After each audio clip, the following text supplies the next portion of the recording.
The first step of this photo composition is to take a picture of an object in multiple angles.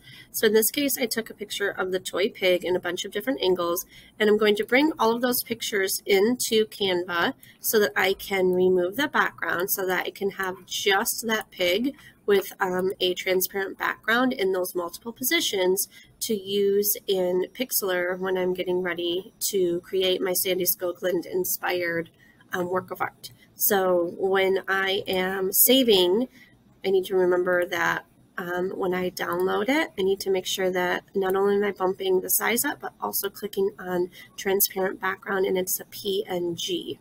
So I should have a variety of those PNGs with whatever object I'm working with to open up in Pixlr.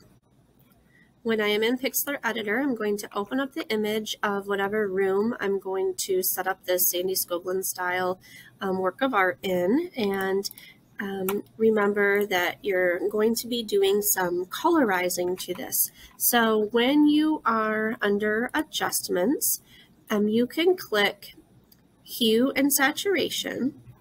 And there is this little button down here you can click on and off. It's colorize, and you can play around with the hue to pick a color that you want. I think I'm going to maybe make the pigs blue, so maybe I could do like a pink shade. I can also play around with the saturation. I can play around with the lightness, pick something that you don't lose the detail of your room with. So I think I'll go there, click apply. Now that I have those transparent pigs, I can start placing them in my composition.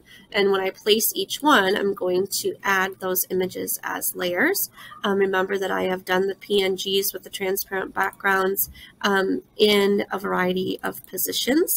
When I add the images as layers, I'm also going to want to colorize them. Don't forget that you can zoom out and resize.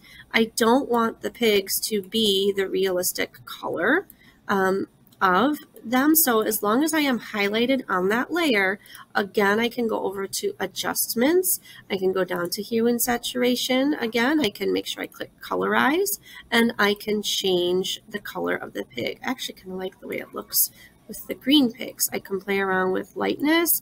I can play around with saturation. And I can play around with placement. So we saw in the video the Revenge of the Goldfish. So I think I'm going to make this the Revenge of the Pigs. You can rotate when you're moving, but if you took your images in a variety of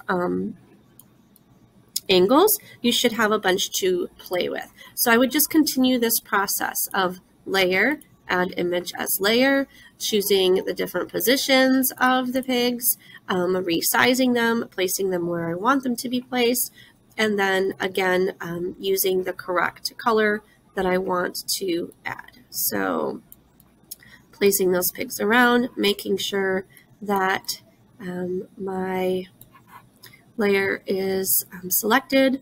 When I go to Adjustments, Hue and Saturation, colorize, and again, playing with what I've got. Now, if I want to remember exactly what this other pig was so that I can get them all to match, one thing that I can do when I am in Hue and Saturation, I could have paid attention to what my levels were. Okay, so if I wrote down, okay, the hue should have been at a -40, my saturation was at 28, and my lightness was at 6, I could then plug those numbers in when I went back to do this pig.